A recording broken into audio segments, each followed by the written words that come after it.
Abra a sua Bíblia, como texto base aqui da nossa mensagem, lá em 3 de João 1 e 2. A minha versão aqui é a versão King James, que diz assim, ó: Amado, eu desejo acima de todas as coisas que tu possas prosperar e em boa saúde, e que também a tua alma prospere. Olha só, a verdadeira prosperidade em todos os sentidos, ela é um dom de Deus. Mas nós, como seres humanos, todos nós teremos problemas. No contexto aqui, a Bíblia fala de criança pequena, epístola. Existia uma pessoa que estava supostamente com problemas emocionais naquele lugar. E a gente verifica que essa pessoa era um dos líderes, Gaio, daquela congregação. Existe um ensinamento de uma preocupação em relação a uma harmonia, em relação à sua vida, em relação a ter saúde, e a sua vida em relação a ter o seu emocional. Pastor, como é que eu cuido da minha saúde física?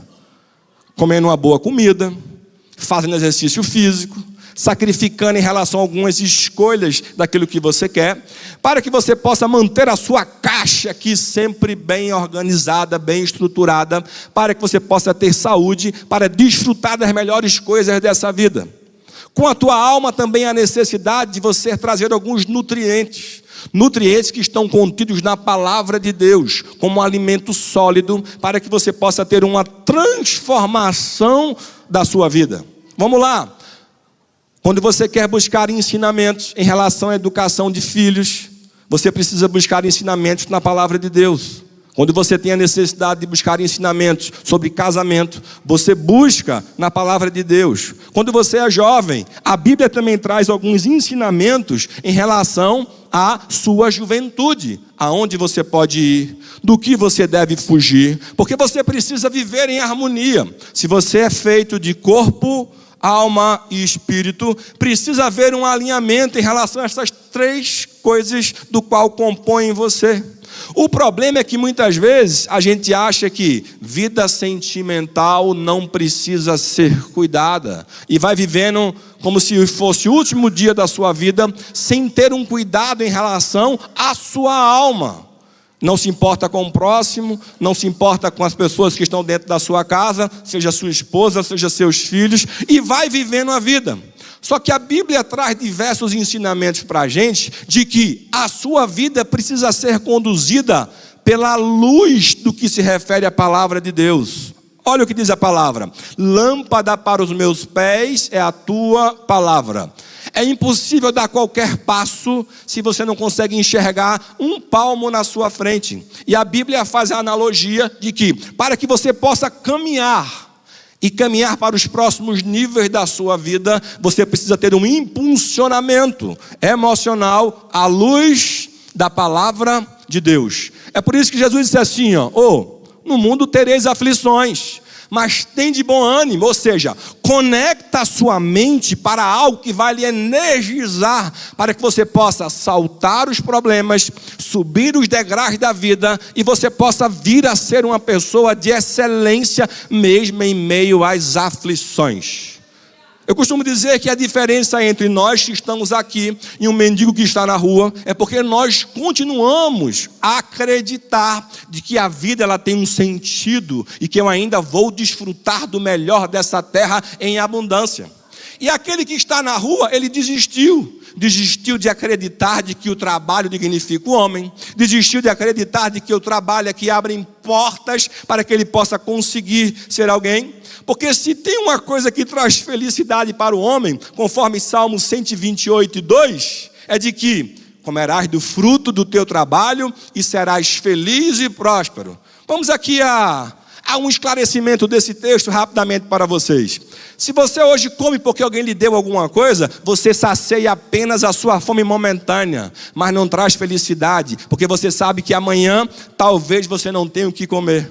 Quando você produz, cumprindo o mandamento de Deus, lá do Gênesis, de que você teria que lavrar, que você teria que gerar proteção, e provisão para a sua casa, você tem a perspectiva de que, pelo fato daquilo que Deus permitiu você fazer, você vai gerar para a sua vida manutenção de teto, manutenção de vestir e manutenção de comer. É por isso que o trabalho, princípio para a sua vida, ele traz felicidade. Então aquele que não consegue exercer uma profissão, uma função, um trabalho, por mais que ele sacie a sua barriga momentaneamente, mas ele vai ter sempre um vazio na sua alma, porque o trabalho é que gera felicidade e gera prosperidade. Por quê? Porque é a palavra de Deus que estipula isso.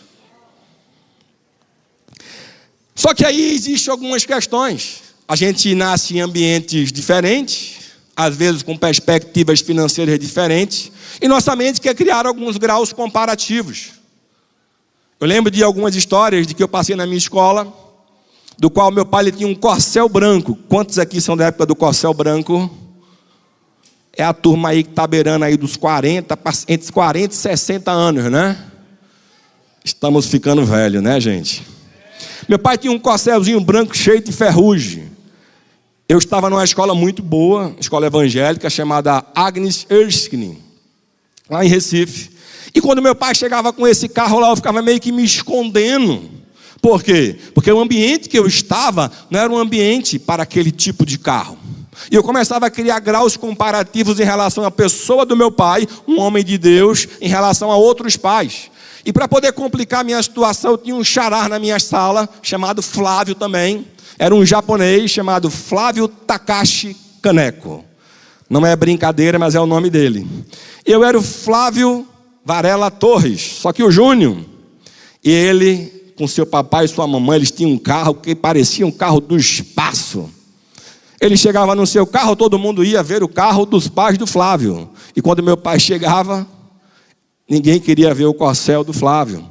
E isso vai querendo gerar em relação às pessoas graus comparativos. Só que o grau comparativo em relação às pessoas gera um buraco na alma que não pode ser tampado com um carro de excelência. Mas sim existe uma necessidade de uma configuração da minha alma que vai ser tratada pelo Espírito Santo de Deus para poder preencher vazios emocionais que foram gerados ao longo de tempos da minha vida. O problema é que tem pessoas que estão aqui, que já têm uma certa idade, mas que ainda querem viver de coisas do passado.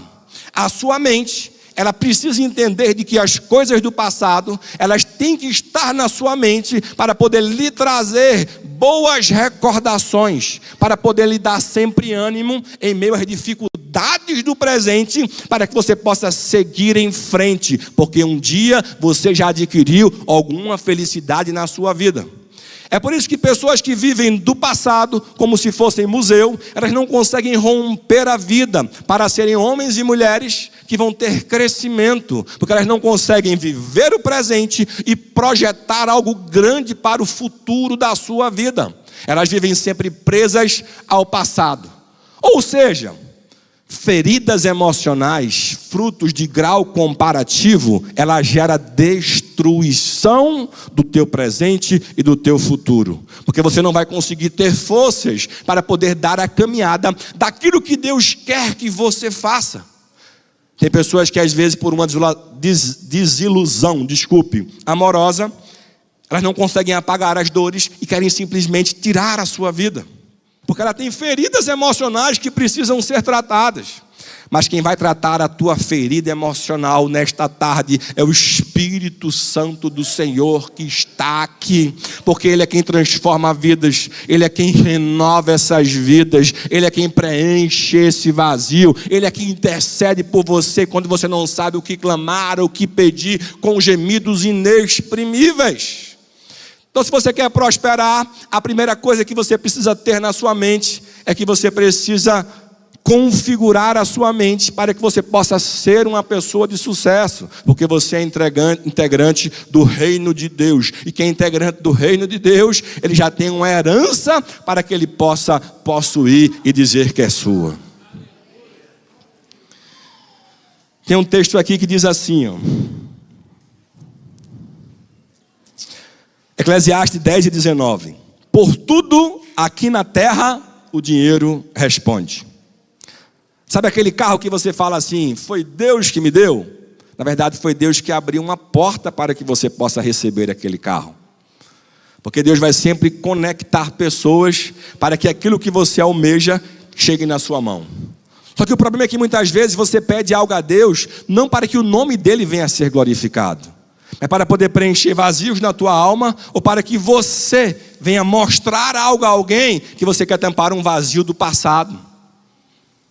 Tem pessoas que compram um carro novo, elas fazem questão de deixar o adesivo de novo no carro por anos, para poder todos os anos dizer que o carro é novo, é 0 quilômetro. Porque ela precisa ter a necessidade de mostrar aquele carro que ele comprou para as pessoas que estão ao seu redor. É por isso que Tiago fala, lá no capítulo 4, verso 2, que diz que tem pessoas que pedem e não recebem porque pedem mal, porque pedem para os próprios deleites. Só que existe uma premissa principal na Bíblia que diz o seguinte: quer comamos ou bebamos, ou façamos qualquer outra coisa, façamos tudo para a glória de Deus. Ei, às vezes aquilo que você pede a Deus ainda não chegou na sua mão, porque dentro de você Deus sabe que não vai glorificar o nome dele. E tem pessoas que não estão capacitadas ainda emocionalmente para poder receber coisas grandes, porque certamente desviariam dos caminhos do Senhor. A vida, ela é uma constância de atividades. Ela é uma constância de fidelidade a Deus com aquilo que você faz. É por isso que ela fala o seguinte: ser fiel no pouco, e eu te colocarei no muito.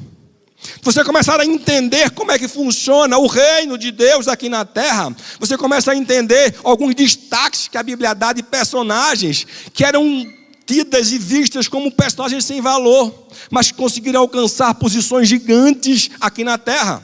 Eu posso dar o exemplo de José. José, você sabe que ele foi um grande homem porque você conhece a história dele. Mas se você conhecesse a história dele até o momento que ele foi lançado no poço, você não queria saber de quem era José. Mas como ele representa algo grande na Bíblia, você quer estudar sobre José. Nós temos essa característica de darmos ouvido às pessoas que representam algo melhor do que nós. É assim ou não é?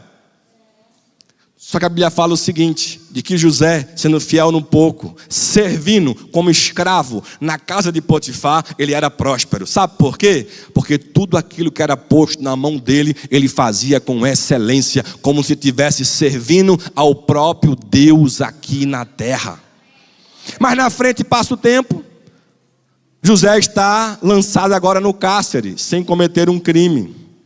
E a Bíblia fala que ele continua fazendo tudo com excelência. E a Bíblia traz uma nova referência, de que ele era um homem próspero.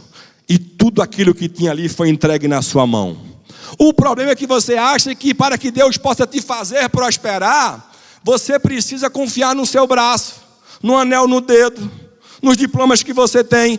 Tudo isso é importante para poder te projetar em meio à sociedade. Mas Deus não precisa de empurrãozinhos para poder levantar ninguém. É por isso que ele fez com que José, escravo, sendo fiel num pouco, ele saísse diretamente do cárcere para poder chegar até a presença do faraó, com uma utilidade que Deus criou na pessoa de José, para que ele pudesse ser o homem maioral naquele reino, naquele lugar. Porque Deus, ele tem prazer de poder pegar o seu filho fiel, o seu filho pequeno, o seu filho que sofre humilhações, mas que reconhece que no meio do reino eu preciso ser fiel num pouco, eu preciso ser fiel naquilo que ninguém está vendo, porque eu faço sempre para que o nome do Senhor venha a ser glorificado. Não é o quanto você trabalha, não é o quanto você estuda, tudo isso é importante, mas é o quanto você está alinhado emocionalmente com as coisas de Deus na tua vida. Alguns exemplos aqui que eu quero trazer para você. Nesse resto aqui de tarde, eu vou trabalhar aqui algumas emoções de alguns personagens bíblicos, para poder te trazer algumas considerações que certamente irão transformar a sua vida. Da última vez que eu estive aqui, eu falei um pouco sobre as emoções de Judas. Quando você pensa sobre Judas, o que é que vem na sua mente primeiramente? Fiz essa pergunta da outra vez também, né? Mas por que ele é o traidor por excelência? A Bíblia taxa de que ele traiu alguma pessoa a mais, que ele era um homem mentiroso. Fala sobre isso? E por que você chegou à conclusão de que ele é traidor? É porque você conhece sempre o final da história, né? Você sabia que os filmes de Hollywood, eles quando vão ser descritos, eles são gravados do final para frente? Quantos aqui sabiam disso? Tem uma pessoa aqui só, né? Por quê? Porque o que vai fazer com que você possa ficar preso naquela história é sempre o conhecer o final daquela história.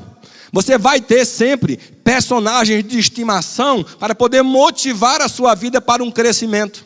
É por isso que se você tiver a Bíblia como um livro de cabeceira e você ler os evangelhos, você vai sempre entender de que muitas vezes eu vou precisar ser humilhado, ser chicoteado, ser pisoteado, ser cuspido e morrer para alguém, para que eu possa ascender com toda a honra e glória diante do Senhor.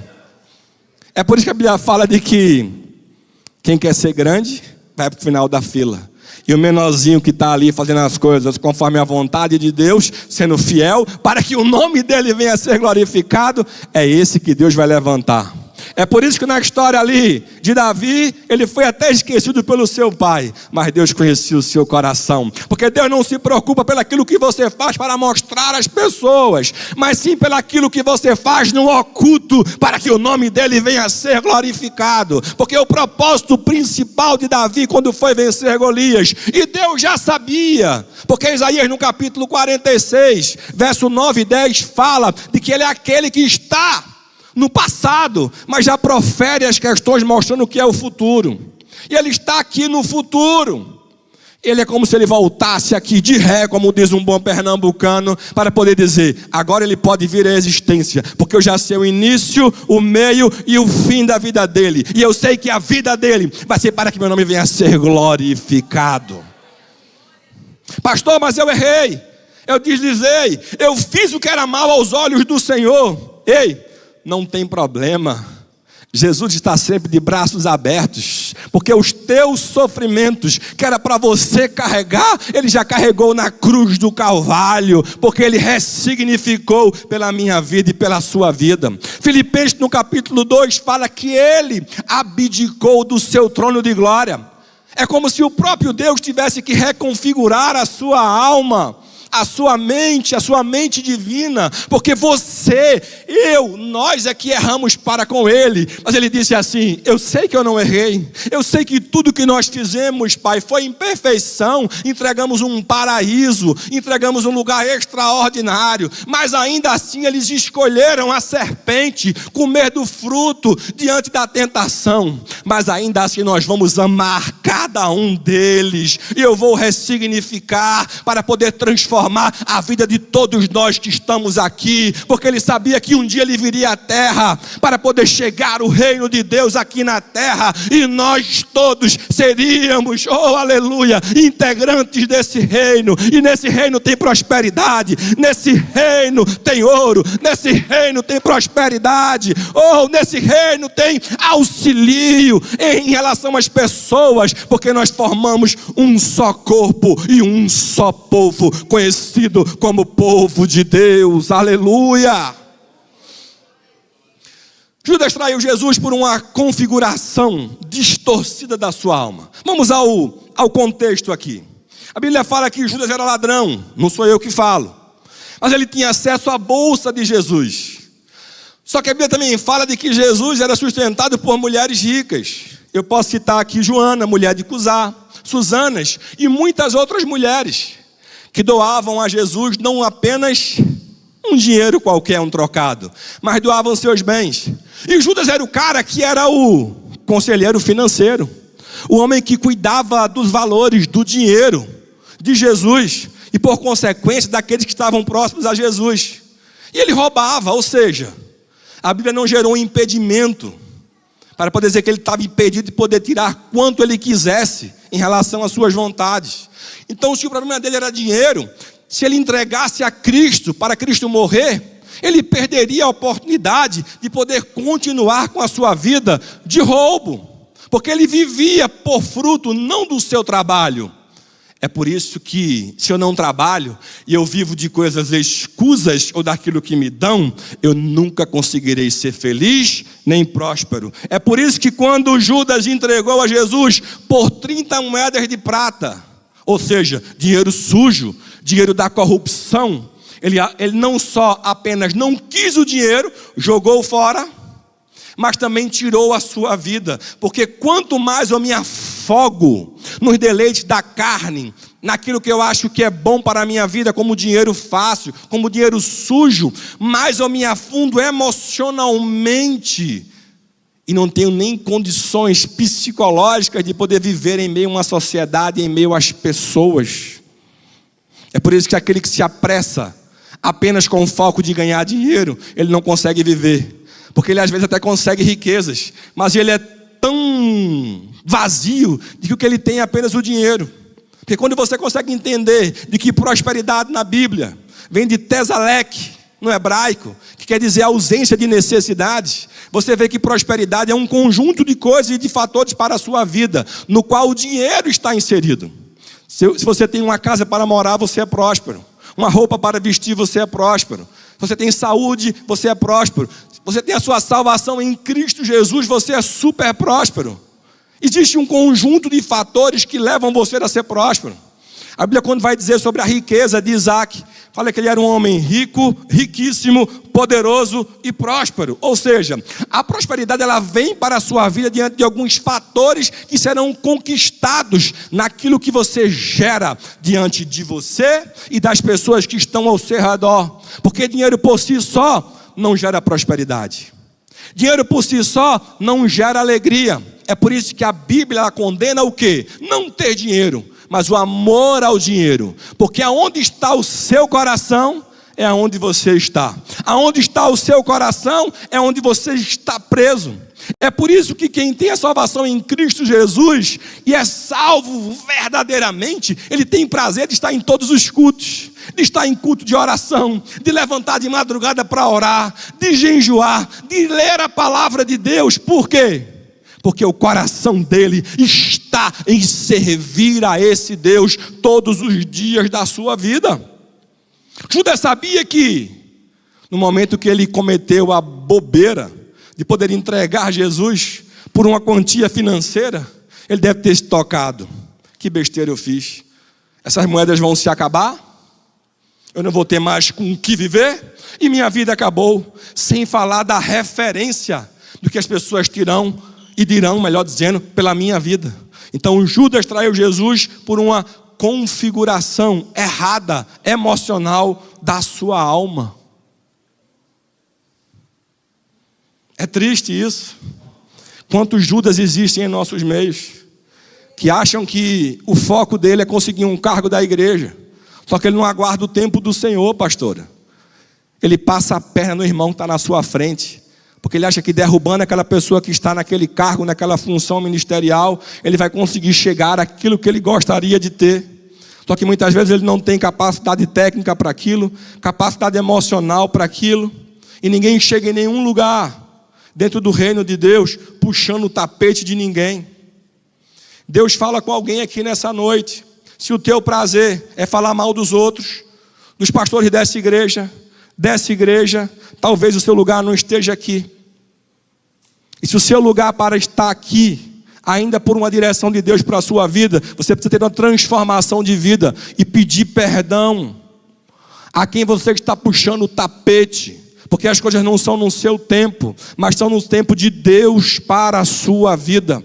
O querer servir a Deus é algo louvável, o episcopado é algo louvável, mas existe um tempo de maturação para que Deus possa te preparar e te provar, para que Ele possa entregar um cargo no reino para a sua vida. Então não se apresse para poder fazer cumprir aquilo que às vezes Deus te chamou, porque Deus não vai te chamar para poder puxar tapete de ninguém. Então ressignifique, configure a sua alma e aguarde o tempo de Deus na sua vida.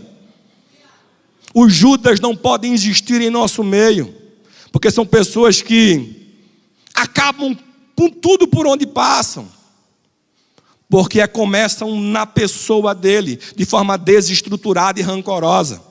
Eu lembro de um texto da palavra de Deus que fala que quando Maria, ela pegou um perfume caro, e ela foi querer honrar a Jesus, lavando ali, derramando em Jesus, um perfume caríssimo, que valia cerca de 300 dinheiro, e Judas ali, com a configuração dele estruturada, ele fala, que absurdo fazer isso, quebrar um perfume, derramar esse perfume aí, para poder lançar em alguém. Só que ele não conseguia entender de que o que estava diante dele naquele momento era muito maior do que o perfume. Tem muita gente que está com a mão retida daquilo que Deus pede, direciona para poder entregar para Cristo na igreja do Senhor e não recebe as bênçãos que deveriam receber porque estão igual a Judas. Para que fazer isso? Para que investir numa chácara? Para que ajudar alguém da rua que a gente nem sabe que é? Investe em mim, investe nos meus filhos, investe na minha casa. Mas reino de Deus não existe filhos prediletos. Existem filhos e todos os filhos são importantes. Os que estão aqui dentro e os que estão lá fora. Porque como eu falei lá em Isaías 46, Deus ele sabe não só o meu e o teu presente, mas ele sabe também o meu e o teu futuro e o futuro de toda a humanidade. E por cada vida que está largada nas drogas, existe um inimigo querendo tragar essa vida para que ele possa cessar a sua vida e não possa ter a oportunidade de encontrar a Jesus no reino. Mas enquanto existirem pessoas como a pastora que está aqui, que acredita naquele que ninguém acredita, Deus vai mover o que for ao redor de todos nós dessa cidade, porque todas as vidas têm valor diante de Deus. Aleluia, glória a Deus, aleluia. Não retém aquilo que Deus tem mandado você entregar no altar, porque assim como um dia aquela mulher pegou o que ela tinha de mais caro para poder entregar para honrar, quando você traz uma oferta para esse altar, porque não importa se a semente é boa, o que importa é o solo, é o terreno aonde aquela semente será lançada, e não existe terreno melhor para lançar sementes, para lançar tesouros, do que a igreja do Senhor, porque é o agricultor por excelência, Jesus Cristo, que vai fazer com que a tua semente, ela gere em abundância para a sua vida. Eu venho de uma cidade muito próspera. Eu moro numa cidade muito próspera, igual a de vocês aqui. A gente tem visto quantos empresários e as pessoas têm dificuldade de ajudar o próximo. Elas só querem ajudar os seus grupos, os seus grupinhos, para mostrar que elas têm um sapato de marca, um carro bom, um relógio bom, uma bolsa cara, mas esquecem de ajudar as pessoas. Onde está o amor pelo próximo? Amai a Deus sobre todas as coisas, e ao próximo como a si mesmo. Aí eu passo na rua, vejo um mendigo, eu não me solidarizo com essa pessoa. Que amor é esse? Onde o próprio Cristo se compara, que quando você abençoa um pobre, é como se você estivesse abençoando ele, dando de comer a ele, e você não consegue entender como é que o reino funciona. Aí existe um texto lá de Josué no capítulo 1 e verso 8, que fala que o que vai gerar prosperidade para a sua vida é o ler a palavra de Deus, é o meditar na palavra de Deus, porque aqueles que seguem o manual da marca, o manual da criação, o manual do Criador, porque já está tudo lá pré-determinado para a sua vida, é só seguir o passo a passo que a prosperidade virá para a sua vida. Quantos estão entendendo aqui nessa noite? Faz assim com a mão. É forte, meus irmãos. É forte. Segundo exemplo. Emoções de Pedro. Quando a gente pega Pedro, a gente sabe que Pedro era um homem de um coração muito forte, que se expressava de forma forte. Mas ele era conhecido como pescador. Ele tinha uma profissão. E a Bíblia traz uma dicotomia. De um lado, Pedro, pescador experiente, que trabalhou a noite inteira, empregou tudo aquilo que ele conhecia de forma técnica, ao longo de anos de estudo, de consultar-se com pessoas daquela época, mas ainda assim não pegou nada. E de um outro lado, como dicotomia, ele escutou uma palavra, Palavra essa que transformou a sua vida. Vamos ao texto. Lucas 5, 4 e 5. E quando acabou de falar, disse a Simão: faze-te ao alto mar e lançai as vossas redes para pescar. Quando você pega o texto anterior, no verso 3, você consegue entender de que quem estava falando nesse contexto aqui era Jesus. E quando você para ouvir a voz de Jesus na sua vida, sempre coisas grandes acontecem. O problema é que você está escutando a voz de Deus aqui hoje e ainda assim olha para mim como se eu quisesse tirar o teu dinheiro. E não conhece a Bíblia, quando Paulo fala lá em Filipenses no capítulo 4, onde ele fala que tem recebido ofertas extraordinárias de Epafrodito, que ele não tem necessidades, mas que ainda assim ele tem a necessidade de ensinar sobre dar e receber, porque não é para que Paulo possa continuar crescendo ou crescer, mas que as pessoas daquela congregação pudessem ser abençoadas e crescessem, porque existe uma premissa lá em Atos, de que é melhor dar do que receber. O próprio Rei dos Reis e Senhor dos Senhores um dia deu o seu Filho, porque Deus amou o mundo de tal maneira que deu o seu único Filho, unigênito, para que todo aquele que nele crê não pereça, mas tenha a vida eterna. Um dia Deus semeou um único filho, e hoje Ele colhe bilhões e bilhões de filhos espirituais para poder integrar o seu reino. E você aí querendo negociar princípios da palavra de Deus. Pedro trabalhou uma noite inteira para ele poder entender de que não é pela vontade dele, pelos ensinamentos dele, pela força dele, mas é sim pelo comando da palavra de Deus na vida dele. Aí fala o seguinte, e respondendo Simão, Pedro, disse-lhe: mestre, bocudo Pedro, havendo trabalhado toda a noite, nada apanhamos, mas sobre a tua palavra lançarei a rede. Ei, você precisa parar de querer ser crente e começar a valorizar a palavra de Deus que já está diante de você. Tudo aquilo que você precisa de transformação na sua vida, nos teus negócios, na tua casa, ensinamento dos teus filhos, já estão presentes à luz da palavra de Deus. Agora existe uma moda em meus empresários, onde os empresários eles dizimam da sobra do que a empresa tem. Onde se viu isso? Onde é que fica a premissa que a Bíblia fala em relação aos 10%? Ah não, pastor, é porque dízimo é da lei. E Jesus ele veio, cumpriu a lei e ninguém pode ser salvo pela lei. E quem te falou que dízimo é do tempo da lei? Me escute uma coisa aqui. Tudo aquilo que se tornou lei um dia é porque existe um princípio fundamental de algo positivo para a tua vida. E pelo fato de você não cumprir ou descumprir aquilo, e aquilo uma vez descumprido vai gerar malefícios para a sua vida, é por isso que começam a surgir as leis para poder ajustar as pessoas em relação à sua convivência. Vamos a um exemplo. Dever de fidelidade conjugal. Se eu não cumprir, é um princípio. Se eu não cumprir, vai gerar o que para a minha vida? Vai gerar separação. Não tem escolha, é princípio. Mas você precisa cumprir aquilo para que você possa cumprir um outro mandamento de Deus. Deixaram de ser dois para serem um, para viver até que a morte os separe. Quer ver outro princípio que se tornou lei? Não pode matar a pessoa que está do seu lado. Por mais que tenha o ódio que for, não pode matar, não matarás. Princípio bíblico que se tornou depois uma legislação, uma lei no Estado democrático do direito.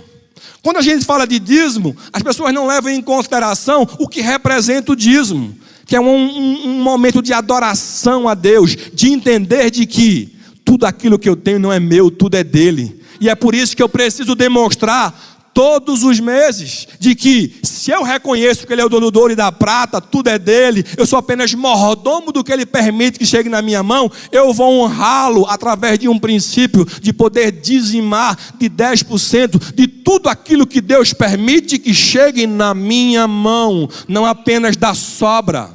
E hoje, quebre essa maldição sobre a sua vida, porque Deus não precisa da sua migalha, Ele te pede um princípio, para que você possa dizer o seguinte: eu venci mais um mês a Mamon, eu venci mais um mês o Deus do dinheiro, porque o meu Deus é o Rei dos reis e Senhor dos senhores, e não é por causa de 10% que eu vou passar necessidade.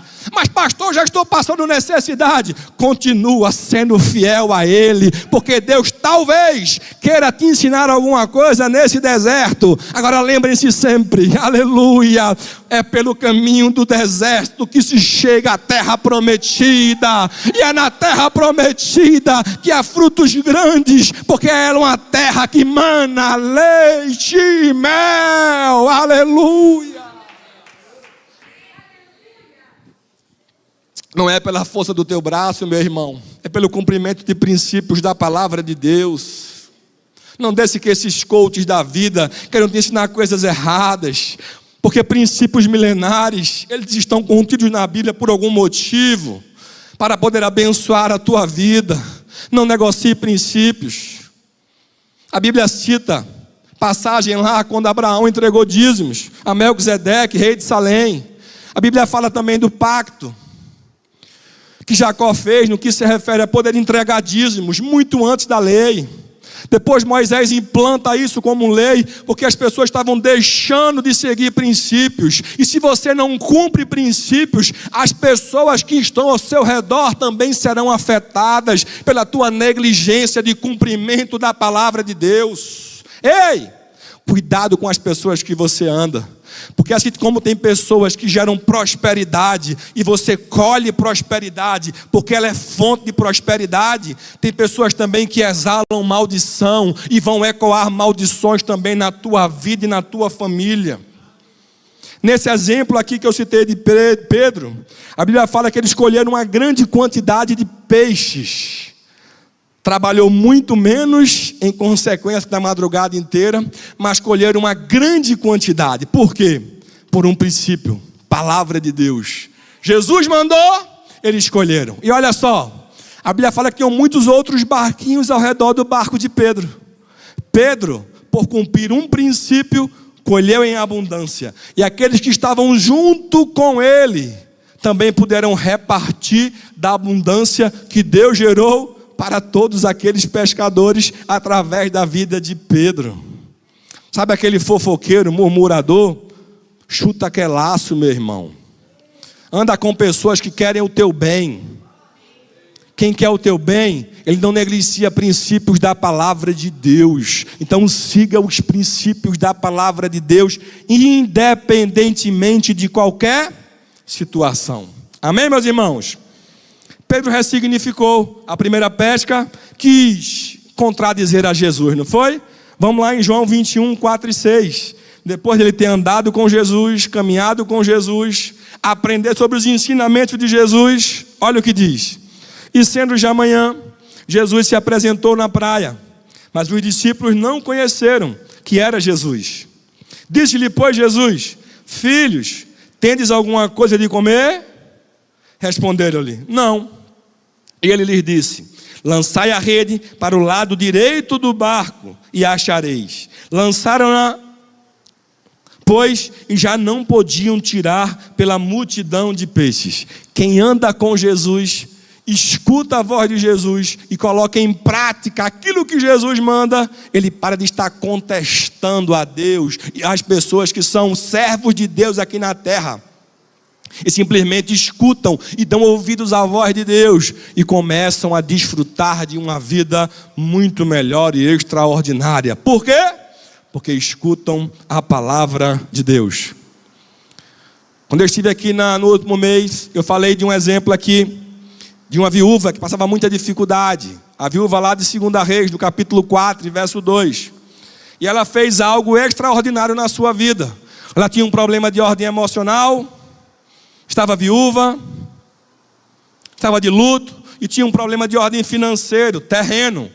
Aquilo que é terreno precisa ser resolvido de forma terrena, não com espiritual.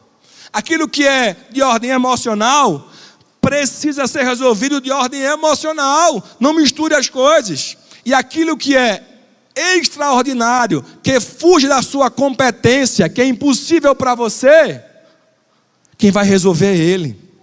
E ela faz algo muito bonito. Ela, em vez de procurar a fofoqueira do bairro, de procurar o banqueiro da cidade, porque estava devendo, poder renegociar o seu débito, ela foi bater na porta do profeta, porque naquele tempo, a voz de Deus, a palavra de Deus, estavam com os profetas. E ela bate na porta do profeta para dizer: meu marido era homem de Deus, nós seguimos, nossa família inteira, princípio da palavra de Deus, me diz conforme a voz de Deus, o que é que eu faço agora? Meus filhos, conforme números, fala de que se eu não pagar os débitos, eles vão ser levados como escravos. O que é que eu faço? E ele falou: o que é que você tem?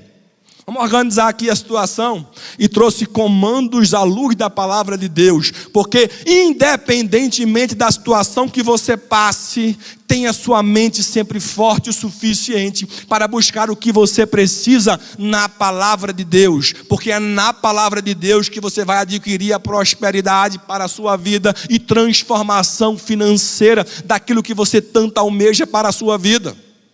Eu não sei qual é a sua situação financeira hoje, qual a sua dificuldade, mas tenha calma, tenha paciência, continue acreditando no Senhor, porque depois de Ele ensinar o que Ele quer te ensinar, passando por essa prova, Ele vai transformar a sua vida para algo extraordinário e excelente, porque um pai, ele quer sempre o melhor para a vida do seu filho.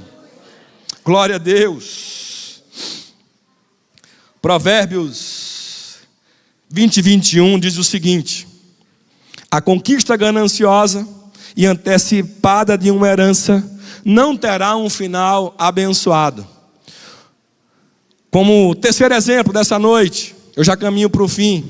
Eu tenho um exemplo aqui de alguém que tinha tudo, mas ainda assim tinha um vazio dentro da sua alma. Todos vocês conhecem aqui a história do filho pródigo. Aquele filho que, por um desconforto em relação ao ambiente que ele estava dentro da sua casa, ele mata o pai, ainda em vida, com um pedido: pai, divide a minha herança, eu quero sumir daqui, eu quero sair daqui. Certamente ele não conhecia os ensinos, de Salomão, que fala que a conquista gananciosa e antecipada de herança, ela não terá um final abençoado, feliz. Ele pede tudo. Só que existia também um conflito emocional na alma desse filho pródigo. Porque quando eu me ausento do ambiente onde eu estou confortável, onde existe amor na minha vida, eu começo a querer preencher vazios da minha alma, para poder me sentir uma pessoa importante e lembrada mais uma vez. O que acontece nessa história, nesse contexto aqui? Ele pega a sua herança, pega todo o seu dinheiro, parte para uma terra distante e começa a querer fazer o quê? Amizade. Todo vazio que você quer preencher com bens materiais para mostrar a pessoas que estão ao seu redor, estão com os dias contados, vai chegar ao fim. Porque o vazio que existe dentro da tua alma, poder querer conquistar algo que você já perdeu, não vai ser preenchido com bens materiais, mas sim com o Espírito Santo que precisa tratar a sua alma dentro de você. E a Bíblia fala que ele gastou tudo de forma dissoluta, desordenada, para querer mostrar para as pessoas o quanto ele tinha, o quanto ele era importante, para poder querer participar de quê? De grupos, de pequenos grupos, em meio a um lugar distante que ele estava. E tem muita gente que ainda hoje vive assim. São empresários, querem participar de eventos de empresários que não estão no seu mesmo nível. Não tem sentido eu, Flávio, querer participar de grupo de bilionários se eu não cheguei nem ainda no milionário. São etapas que eu não vou ter como medir, eu vou estar fora desse contexto. E tem pessoas que querem se inserir em ambientes que não são para eles, gastando aquilo que tem ou que não tem, para poder se sentirem importantes num ambiente que não é ser para ele. Emoções desestruturadas. Eu conheço pessoas que perderam tudo, porque queriam se igualar às pessoas de ambientes que eles queriam apenas se sentir pertencentes àquele lugar, mas que de fato eles não pertenciam. E é por isso que quando você não está alinhado com a vontade de Deus para a sua vida, você começa a fazer coisas impensáveis. E quando você menos espera, vem aquela velha pergunta: aonde eu gastei todo esse dinheiro? Como é que eu fiquei tão endividado? Por que eu fiz isso? Quantos aqui não passaram por isso já? Cartão de crédito. Você gasta um dinheiro que não é seu, como se fosse seu, que você sabe que você não vai conseguir pagar. Te endivida. Deus abre portas, você paga tudo. Depois você vai e faz o quê? Deve de novo cartão de crédito, para poder querer se sentir. Para estar em ambientes que não são seus, com pessoas que você não tem que andar agora. Aí um abismo chama outro abismo. Começa com uma coisa errada, faz outra coisa errada. Tinha tudo, tinha o amor do pai, tinha a riqueza do pai, mas achou que o melhor fosse ir para longe do pai. Aí num belo dia ele se lembra de que até os servos do seu pai estavam vivendo melhor do que ele, na situação que ele vivia, porque ele perdeu tudo. Pessoas que estão ao seu redor apenas pelo aquilo que você tem, não pelo aquilo que você é. Quando acabar aquilo que você tem, serão as primeiras a dar as costas para você. Aprenda a valorizar as pessoas que estão ao seu redor e que intercedem pela sua vida, que cuidam por você, porque essas pessoas, elas são até que a morte os separe, porque não precisam te dar nada, mas te dão porque amam você. Agradeçam a Deus por terem um pastor, uma pastora que ora por vocês, que intercede pela vida de vocês, que faz evento como esse, para poder abrir e projetar a mente de vocês para um crescimento inimaginável. São essas pessoas que vão te amar, independentemente da sua situação financeira, ou do que você faça, ou de como você faça, porque elas escolheram te amar primeiro, estão sendo guiadas pelo Espírito Santo de Deus. Aleluia. Eu já caminho para o fim. Eu trago como último exemplo aqui uma mulher que, mesmo em meio a uma situação de perseguição, uma situação muito difícil, ela soube fazer uma oração inteligente para que sua vida pudesse mudar. Abra sua Bíblia em 1 Samuel 1:11, que diz assim: e fez um voto dizendo: Senhor dos exércitos, se benignamente atentares para a aflição da tua serva, e de mim te lembrares, e da tua serva não te esqueceres, mas a tua serva deres um filho homem, ao Senhor o darei todos os dias da sua vida, e sobre a sua cabeça não passará navalha. Ana tinha uma vida muito difícil. Deus tinha cerrado a sua madre, ela era estéril. Mas o seu marido vivia um conflito diário, porque ele tinha duas mulheres, uma chamada Penina, que lhe dava filhos, e a sua esposa amada Ana não conseguia gerar filhos. E a Bíblia fala que Penina atormentava a sua vida todos os anos, zombando dela, porque ela não conseguia ter filhos. Tem pessoas que estão em nosso meio, que são perturbadores, e tem pessoas que estão em nosso meio, que não sabem lidar com esse tipo de situação, assim como Ana estava em decorrência de Penina. Só que não são as pessoas que estão ao teu redor que vão determinar o que você vai ser, mas aquilo que você acredita que você vai ser, à luz da vontade de Deus para a sua vida, é aquilo que você faz ser de fato ser. Independentemente da situação que você viva, de dificuldades, contexto social, local que você vive, que você mora, aonde você vai chegar, vai ser Deus que vai determinar para que você possa chegar. Só que você precisa estar alinhado no teu propósito, para com o propósito de Deus. Ana não sabia, mas Deus, Ele não tinha uma próxima linhagem de sacerdote para poder estar à frente daquele povo. E ela clama a Deus por um filho. O que ela queria era apenas um filho, para poder sentir o que é ser mãe. E ela faz um voto a Deus: se você me der um filho homem, varão, esse filho vai ser meu. mas eu vou entregar para que Ele possa te servir durante toda a sua vida. Existem pedidos de oração que Deus quer ouvir da nossa boca, mas a gente não consegue fazer, porque estamos tão presos naquilo que eu quero para a minha vida, que esquecemos de glorificar o nome de Deus. Tudo aquilo que você faz aqui na terra, tem que ser para que o nome dEle venha a ser glorificado. Deus precisava de um profeta, de um sacerdote aqui na terra, porque Ele já tinha afastado, não queria mais que Eli e seus filhos pudessem ser a linhagem que estaria à frente da casa do Senhor.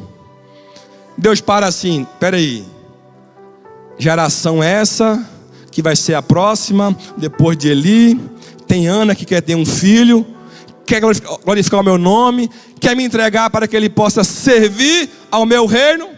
Está fechado, Ana, vou te dar um filho.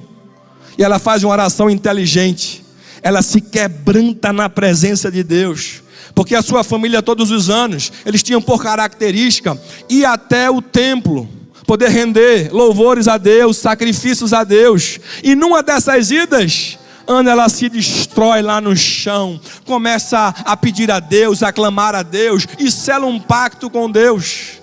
E a Bíblia fala que ela sai de lá, o Espírito Santo já faz algo maravilhoso na sua vida. O seu esposo, Eucana, conhece de Ana e ela engravida. Por quê? Porque o propósito dela estava alinhado com a vontade de Deus. Lembra do texto? Quer comamos ou bebamos, ou façamos qualquer outra coisa, façamos tudo para a glória de Deus. Ei, para de pedir aquilo que você quer para a sua vida, sem estar alinhado com o propósito de Deus para a sua vida. Para de querer pedir algo apenas para a tua glória, para o teu prazer, porque Tiago fala que você está pedindo mal. Tem que pedir para que o nome de Deus venha a ser glorificado. É por isso que as suas emoções têm que estar tão conectadas com a vontade de Deus para a sua vida, para que você possa desfrutar do que Ele quer, do que Ele já te entregou. Então você precisa entender de que existem tipos de orações que são orações inteligentes daquilo que você precisa fazer para a sua vida, reivindicando aquilo que Deus já te deu, reivindicando aquilo que já é para a tua família, profetizando coisas para a tua vida, não como se você estivesse determinando de que Deus é obrigado a te dar, é porque Ele já te prometeu, você já é integrante desse reino. Agora abra a sua mente para poder alinhar em relação aos propósitos de Deus para a tua vida. Provérbios 24, 17 e 18. Quando cair o teu inimigo, não te alegres, nem se regozije o teu coração quando ele tropeçar, para que vendo o Senhor, seja isso mal aos seus olhos, e desvie dele a sua ira. Deus intervém em favor dos oprimidos. Aleluia. Deus intervém em favor dos oprimidos. Eu não sei o que é que você veio pedir a Ele nessa conferência, ontem, hoje, mas eu sei de uma coisa: se você alinhar os teus pensamentos com base no propósito de Deus para a sua vida, eu tenho certeza que você receberá. Miséria não é para a tua vida, nem para a minha vida, porque Deus quer ver os seus filhos felizes, prósperos, comendo e vivendo do melhor dessa terra. Fique de pé, eu quero orar pela sua vida. Riqueza precede do controle das emoções, pois as emoções controladas, elas geram facilitadores. Pessoas são facilitadores, dinheiro são facilitadores, aleluia, mas sempre alinhado com o propósito de Deus para a sua vida.